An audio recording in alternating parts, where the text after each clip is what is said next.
Hey guys, it's Jen, your online hair loss coach. How you doing? I thought today would be a good time to talk about hair extensions and how sometimes not all extensions are made for everybody. Currently sitting in my car pulling my extensions out, not actually like pulling them out. I have the archaic tool that looks like an old dentist's tooth pulling thing, but this is what I want to talk to you about. Now, when those of us with baby fine hair, and I know I don't look like I have baby fine hair, so I'm going to tell you about that in a second, but for those of us that actually do, I actually have a secret that I'm going to tell you about right away. But we want the loop-and locks, right? Like the tiny little strands of hair that look like our own hair. And what ends up happening is sometimes people's hair is either, hang on, okie dokie. So if the hair is too fine, little like really on the thinner weak side, what ends up happening is all the hairs come out with it. Okay? And so I don't have like the strongest hair. And the other thing that was driving me nuts, it's like pulling one hair at a time. Like, you know, if you pull somebody's ponytail, that's one thing. But if you pull like two hairs, oh my God, pain.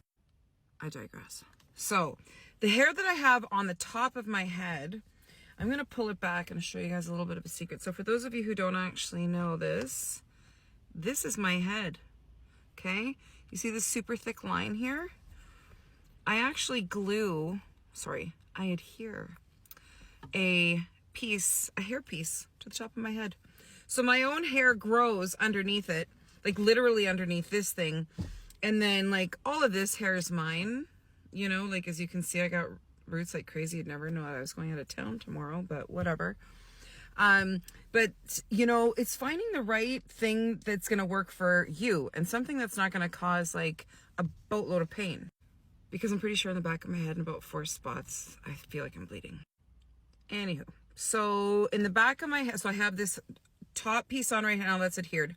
When this thing's on, I feel like I have like a little, like a yarmulke on my head, like a cute little Jewish beanie, and it like always hugs my head, so my head is always comfortable. It doesn't pull. I don't have to do like the 3 days of pain after you get your extensions, because this is day 4, and I'm crying. Like I really almost am crying.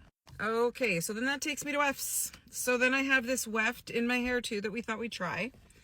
I mean, the stylist that put them in she's like one of the best ever. So, I mean, I love her. That's not the problem.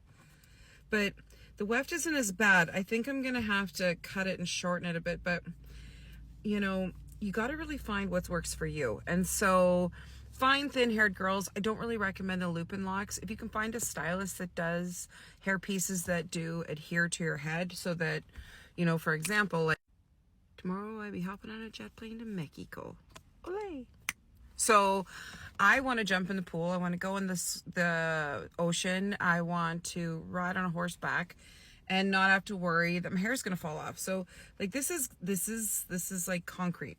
So, you know, if you want questions about how to get stuff like this, just give me a shout. But otherwise, be careful on what you choose, and hairdressers, be careful who you put them on. And yeah, that's my little thing for tonight from your lovely little local online hair loss coach, Jen. Take care. Bye for now.